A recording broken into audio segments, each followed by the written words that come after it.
Zone of the Enders is a third-person mech action game that was developed and published by Konami for the PS2 and released in March of 2001. When initially released, the game was received quite well. A few aspects of the game, such as its style and combat, were considered both interesting and unique at the time.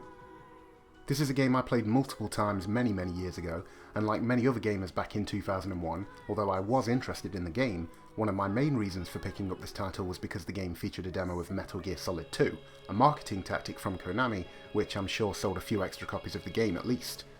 Just to give you a heads up, this game is very anime. The game takes place in the far future of 2172, where space has been colonised with humans living on Mars, Jupiter and so on. One of these colonies near Jupiter is attacked by an army of mechs that are in search of an advanced machine known as an orbital frame, which basically translates to more powerful mech. During this attack, our main character and hero of the story, Leo, has just watched his friends die in a pretty horrific scene. No, seriously, take a look at this.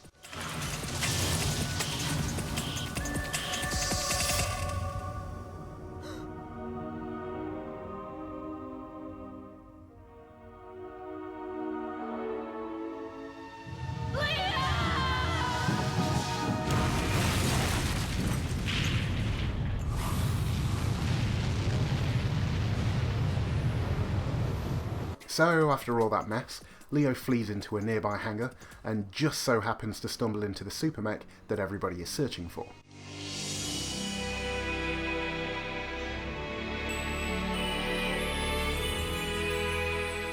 This mech is called z.o.e and has an onboard talking AI named Ada, and while Leo's main priority is initially getting to safety, the story plays out as you'd expect, with him deciding to get involved in the fight and save his home from the evil Baron group.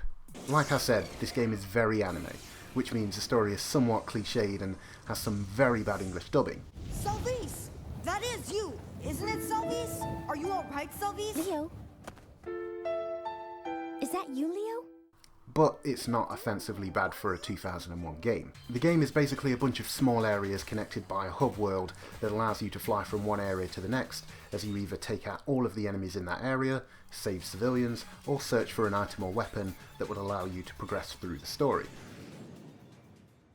Throw in a boss battle here and there and stretch that experience over a 3 to 5 hour campaign, and that's pretty much Zone of the Enders.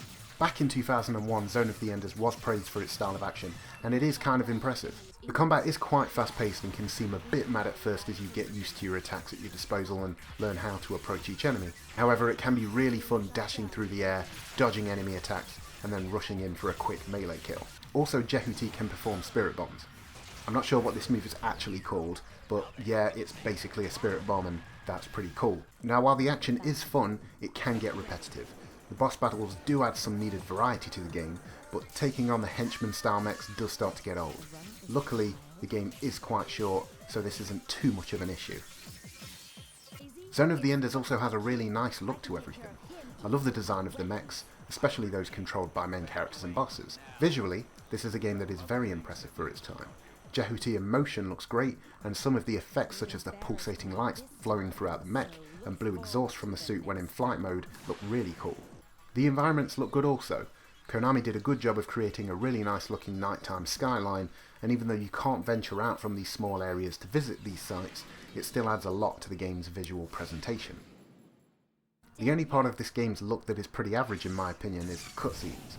This is not to say that they are bad, but I feel like the in-game graphics look much more sharp and defined, and the cutscenes probably would have been better served in-engine. Speaking of cutscenes, it is widely known that this game was partly developed by Hideo Kojima as sort of a side project for him while working on Metal Gear Solid 2. And after sitting through some of these lengthy cutscenes, you can definitely tell that Kojima was involved. In conclusion, I would have to say that this is a game I would definitely recommend that you try out. Its story is a bit ridiculous but not terrible, there's a lot of fast-paced action that could do with a bit more variety, but the game doesn't overstay its welcome. Most importantly, Zone of the Enders is a game that feels unique. It's not a mind-blowing game, and in all honesty, I think the sequel is better. But it's a great title that you could have a lot of fun with and play from start to finish in a dedicated afternoon.